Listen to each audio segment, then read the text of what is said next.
Good morning guys, update tayo sa trabaho natin. Martes tayo ngayon. Time check natin ngayon ay 8:30 ng umaga. Yan, bale yan sila, naghahalo sila rito.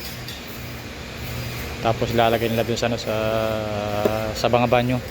Dahil di pa tapos, dahil makapal yung dry pack na kailangan na gagawin dun.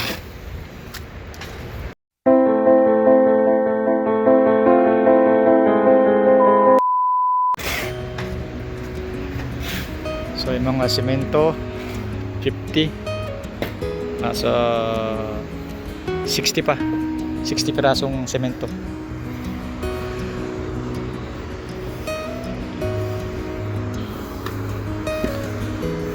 Kailangan nilang matapos ngayon itong pang flooring ng banyo.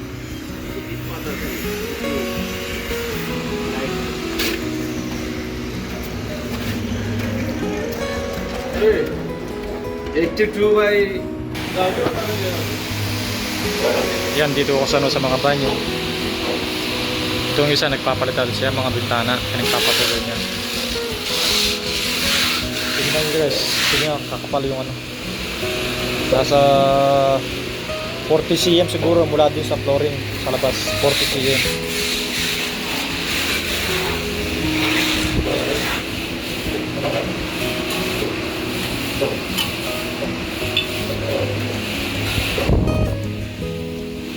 Kaya kung mapapansin nyo guys, kaya makapal tong ano to, 40 cm yung tambak nito. Dahil tinabol ko yung pinaka main line na slope. Dito. Halos dito kasi yung main line dito, yung slope niya, nasa 10 cm na kagad. Kaya doon, nagbase ako doon sa pinaka slope niya, doon sa pinakadulong ano, banyo. Para mas smooth yung pagkaroon ng ano, tubig. Mahirap na kung magbara.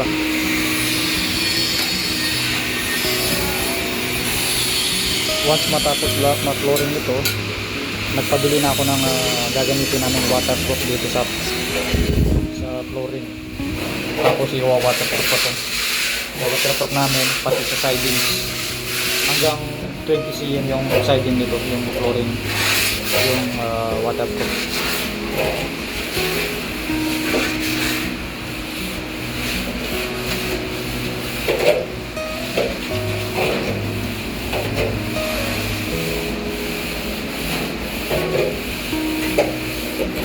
Bali na wala sa standard yung mga sukat nito, mga pang laboratory.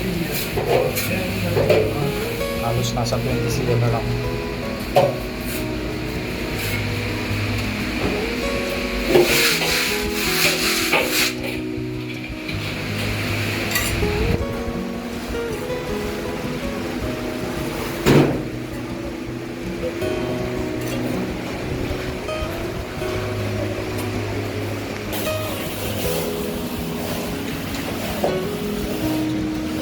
Yan, bali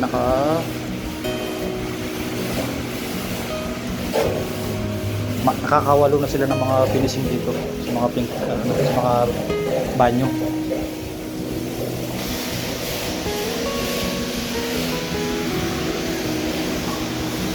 Itong flooring na to medyo mataas pero hindi pa tapos to. Ito yung flooring dito sa labas, sa loob parehas siya. Once na may dumi siya rito, ano man tubig, papasok siya sa loob, papasok siya sa kabila din. Saka para yung halimbawa, magta-tiles, dire-diretso yung tiles. Hindi sila magda-drop ng ano. Hindi katulad sa mga kwarto. Ito dire-diretso yung mga tiles. Wala nang putol-putol. Para yung bikat, dire-diretso rin.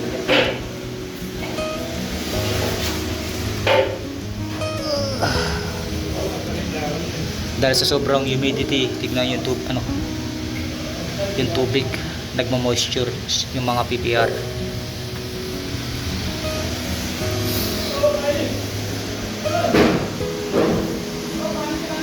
Sinabihan ko na sila at kailangan nilang matapos ngayong araw nito hanggang doon sa labas, pati doon sa kusina, para kung limbawa makapag waterproof na kami. Tapos bukas Miyerkules by Webes makakapag-start na ang waterproof. Sa Sabado i-start na ako ng mga pang banyo.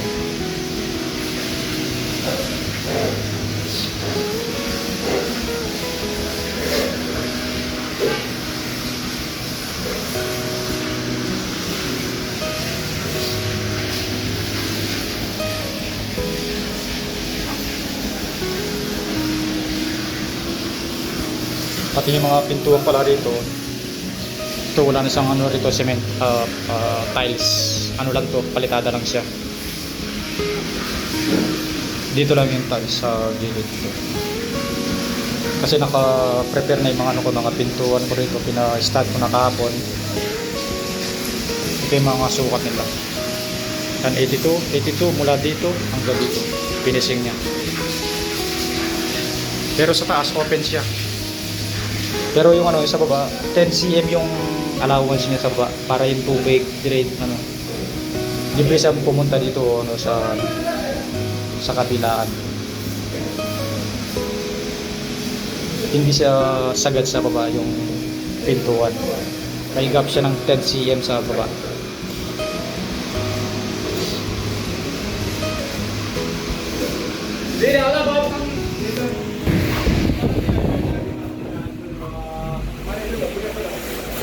Ito yung isang problema guys, kapag wala sa hulog yung sleeve ng ano, mga tubo lalo sa mainline ng mga sewer. Ito yung tubero, hindi nyo kinalculate kung gaano ka ano, taas to. Dapat ito nandito pa yun, nasa 15 cm pa mula dito sa flooring din. Ang mangyari ito tambak hanggang dito siya. Pero ang gagawin ko lang guys, alam ko wala sa standard, maglalagay ng ako ng rito T, tapos susupport sa water closet dito. Ito hindi na masyadong ginagamit dito yung ano, yung sa laboratory. Pwede siyang kumuha ng tubig dito para mas supply yung tubig dito sa water closet. Ganun ang diskarte para wala nang ano.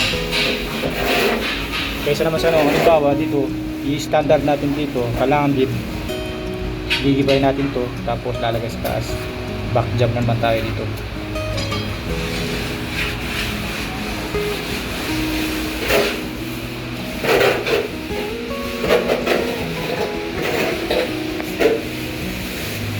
Malapit na sila matapos dito sa mga banyo, halos isa na lang to, ito ba lang to.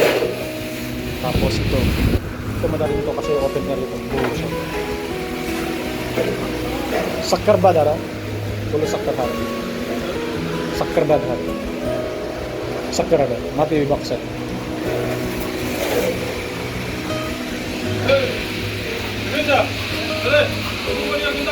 Bali yan yung slope pupunta sa doon, yung pinaka-drain niya. Yung tubig doon sa dulo, sa corner. 1 hour siguro, matapos lahat to. Kung kakayanin, makakapag-start din sila dito. Dito sa kitchen.